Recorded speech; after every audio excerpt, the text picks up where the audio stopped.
పోటీ నాటకాల తీర్పుపై ప్రేక్షకుల గోల ఎలా? రెండవ భాగము. ఈ విధానంలో జనం గోల చేయవలసిన అవసరం ఉందా?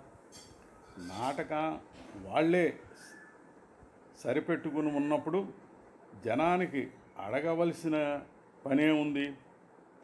కందకు లేని దురద కత్తిపేటకేలా? ఆర్గనైజర్స్ కష్టపడి పోటీలు నిర్వహిస్తుంటారు.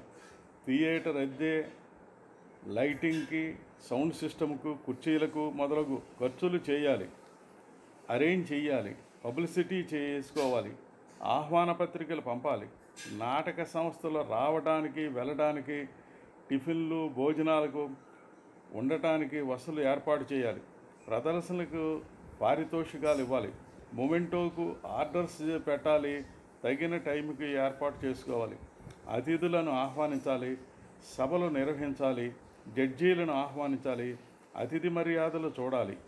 ఈ ఖర్చులన్నీ చేయటానికి కావలసిన చందాలు అనేక మంది ప్రజల దగ్గరకు వెళ్ళి వసూలు చేయాలి.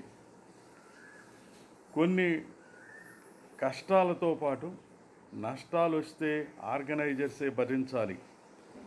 నాటకాలకు ఆదరణ సరిగా లేని ఈ రోజుల్లో, ప్రభుత్వ సహకారం బొత్తిగా లేని నేటి కాలంలో కేవలం స్వచ్ఛంద సంస్థలు అనేక ఇబ్బందులతో పోటీలు నిర్వహిస్తుంటారు. నాటకాలని ప్రోత్సహిస్తుంటారు. కళాకారులంతా వాళ్లకు చేతులెత్తి మొక్కాలి. ప్రేక్షకులు కూడా అనేక ప్రాంతాల నుంచి వచ్చిన మంచి నాటకాన్ని తమ ఊళ్ళోనే చూడవచ్చును. మంచి అవకాశం. సాధారణంగా టిక్కెట్లు ఉండవు.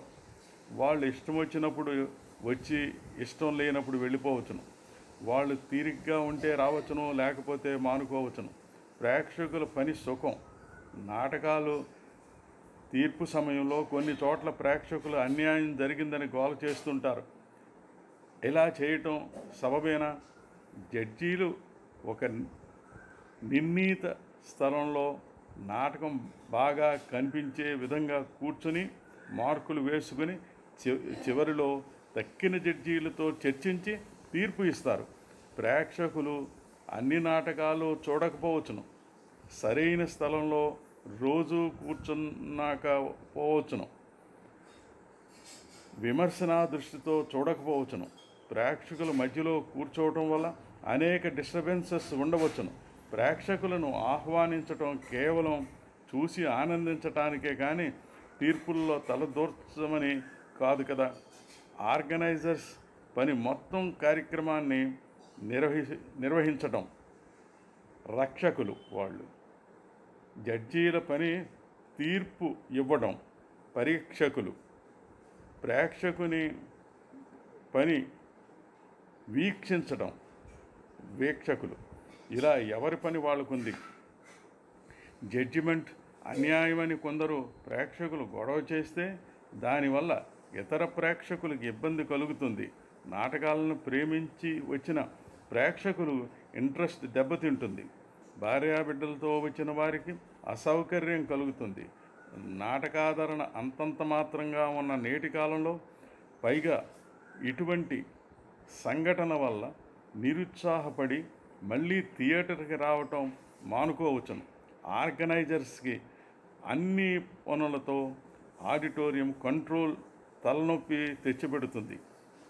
ఇలాంటి గొడవల వల్ల థియేటర్ యాజమాన్యం పోటీలకు తర్వాత థియేటర్ ఇవ్వడం మానుకోవచ్చును. ఇలా నష్టాలు ఏవైనా జరగవచ్చు. జడ్జెస్ పని సక్రమంగా లేదంటే ఆర్గనైజర్స్ ఏం చేయగలరు? వారికి ఎవరో ఆ జడ్జి గురించి చెప్పడం వల్ల వాళ్ళు ఆహ్వానించి ఉండవచ్చు. వారిని గౌరవించి తీసుకొచ్చినందున వారు ఇచ్చిన తీర్పును శిరసా వహించక తప్పదు. వారు తీర్పు ఇవ్వడంలో అంత నిష్ణాతులు కాకపోతే ఇప్పటికీ చేసేదేమీ ఉండదు. నెక్స్ట్ టైం వారిని పిలవటం మానుకోవటమే. ప్రేక్షకులు ఏమైనా చెప్పదలుచుకుంటే ఆర్గనైజర్స్కి ఉత్తరం వ్రాయవచ్చును, ఫోన్ ద్వారా కానీ స్వయంగా కలిసి కానీ వివరించవచ్చును. ఏది ఏమైనా ఆ జడ్జీలను మళ్ళీ పిలకపోవటమే తప్ప మరొకటి లేదు. నష్టపోవటం జరిగితే నాటక సంస్థలో వారికి జరుగుతుంది. వారు కూడా ఆర్గనైజర్స్ సక్రమంగా విన్నవించుకోవాలి. గొడవ చేస్తే ఆర్గనైజర్స్ ఇబ్బందులు పడతారు. అన్యాయం చేసేది జడ్జీలు అనుకుంటే, నష్టపోయేది నాటక సంస్థలు అనుకుంటే, గొడవ చేసేది ప్రేక్షకులు అనుకుంటే అనిపించవలసింది చివరికి కష్ట నష్టాలు పడే ఆర్గనైజర్స్ అవుతారు. ఇదెక్కడి న్యాయం? దయచేసి సహృదయులందరూ ఈ విషయం సీరియస్గా ఆలోచించండి.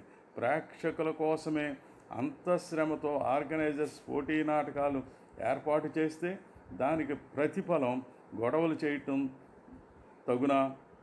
ప్రేక్షకులకు టిక్కెట్లు లేవు, ఏ ఇక్కట్లు లేవు, ఇష్టానుసారం రావటం పోవటం చేయొచ్చు.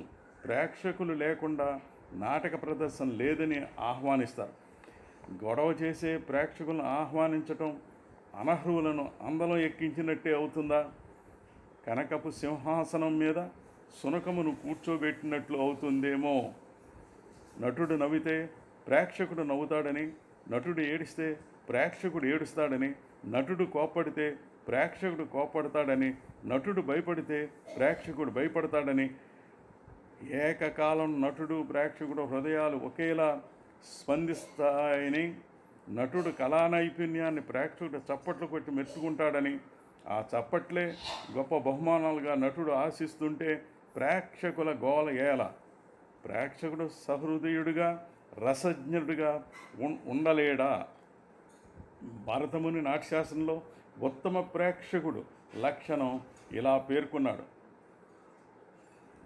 యస్తుష్టౌ తుష్టిమాప్నోతి శోకే శోకము పైతి చ క్రోధే క్రోధః భయే భీరుః స ప్రేక్షవరః స్మృతః. నాట్యం ప్రయోగాన్ని చూస్తున్న సందర్భంలో దానిలో సంతోషం వల్ల సంతోషాన్ని, దుఃఖం వల్ల దుఃఖాన్ని, కోపం వల్ల కోపాన్ని, భయం వల్ల భయాన్ని అనుభవించగలిగిన వాడే ఉత్తమ ప్రేక్షకుడు. నమస్తే. కొత్తపల్లి బంగారరాజు.